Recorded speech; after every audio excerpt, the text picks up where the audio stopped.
नमस्तेऽस्तु भगवन् विश्वेश्वराय महादेवाय त्र्यम्बकाय त्रिपुरान्तकाय त्रिकाग्निकालाय कालाग्निरुद्राय नीलकण्ठाय मृत्युञ्जयाय सर्वेश्वराय सदाशिवाय श्रीमान् महादेवाय नमः।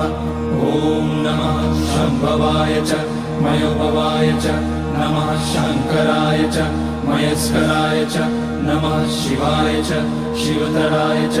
ॐ त्र्यम्बकं यजामहे सुगन्धिं पुष्टिवर्धनम् उर्वारुकमिव बन्धनान् मृत्योर्मुक्ष्यमामृतात्।